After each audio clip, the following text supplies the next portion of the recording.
And you're welcome back. It's time for our paper review this morning. And with us, we have social commentator Prince Francis Chilaka in the studio with us. You are welcome, sir. Good morning. Thank you very much for joining us. Welcome back, and thanks for joining us. Yes, now we have quite a few interesting headlines on the papers this morning. If we start with the Punch, it says here, PDP Labour Party kick as U.S. Secretary of State calls Tinubu, and U.S. promises continued comprehensive security, economic cooperation, and so on. There are quite a few other really interesting headlines, but the one that struck me was the one at the bottom. It says here, bottom center, U.S. demands justice for slain consulate officials. And I thought we should throw that to you to shed more light on what the situation could be presently. Every nation has the backing, they have the protection of the lives and properties of their citizens. And we all know the way America treats her citizens. She treats them like they would treat any other thing. They would actually do anything to protect the lives and properties of their citizens, unlike what is happening in our country. It's unfortunate that what we also, as a joke, has suddenly become, or is becoming a way of life.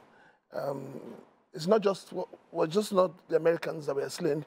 A few days back, a family was wiped out in Nasarawa State. About 28 persons were murdered. So this thing has become a daily occurrence, and every day you wake up, you must prepare your mind to hear somebody has been killed, people have been killed. So I think it's really failure of this administration, this outgoing administration, in being able to handle security issues.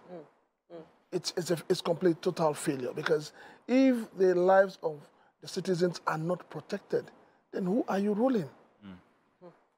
Very true. There's much more. I'm going to come back to that in another headline from another paper. But first, before we get there, let's talk about the Daily Trust and this headline here. FG to replace striking doctors with ad hoc staff. Our demands must be met. Patients grown, activities grounded in hospitals. The Association of Doctors had come out to say that they're going to give a 2-week warning strike. We discussed this on Tuesday, but we also noted the fact that this is something that continues to reoccur in the Nigerian system. You're talking about the outgoing government and how they have failed in terms of securing lives. We're also talking about lives here.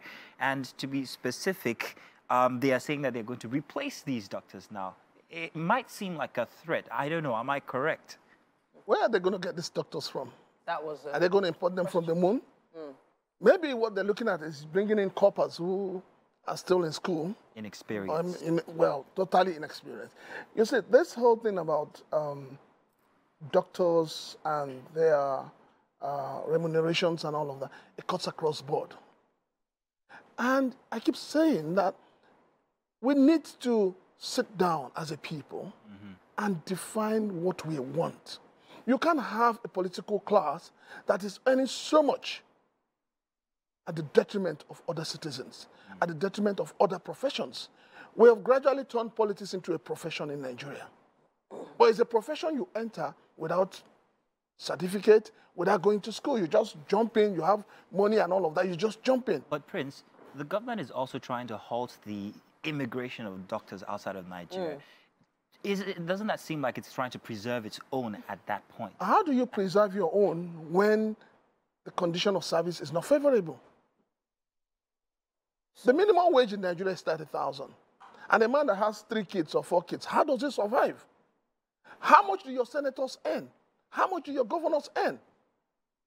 Check all the state governors. They're owing salaries. Some 40 months, some 12 months, some 30 months. How many governors is being owed a salary? And as they're leaving office, they're all preparing jumbo packets for themselves. So what kind of country do we have? So we heard that, we heard during the news bulletin that strikes are not of the law.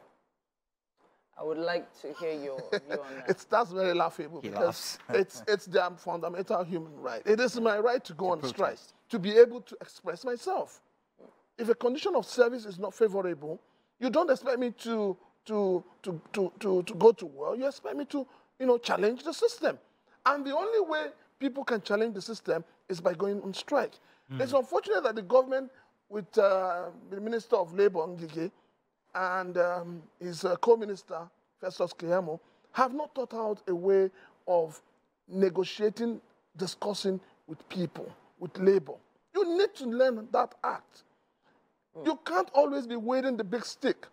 You need to find out what do they want. How do we come in between? How do we meet at what point do we meet to resolve a crisis? Now you're talking about ad hoc staff.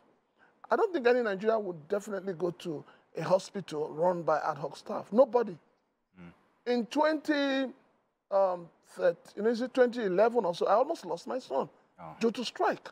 I had to carry this boy in a car for about 8 hours looking for a hospital that has semblance of what you had at Lasuden. I can imagine how that makes it very I don't personal understand. for you. Every now and then there's a strike, and government does not have a solution. But yes, ministers are being paid very well.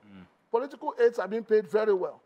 So where do we stand? Well, we can't exhaust that. We'll have to move on to another headline. And on the Guardian, it sort of, buttresses the points we're trying to make just now. There's a battle ongoing in states as 18 ministers are lobbying to retain portfolio. That's what we have on the cover of the Guardian. We also have here, telcos give banks ultimatum on USDD debt as presidency steps in. We also have this one. Hoodlums take over failed Oshodi-Mushi Link Road. Quite a few headlines there. Talking about the outgoing ministers that are lobbying, it is very, very shameful of them to do that.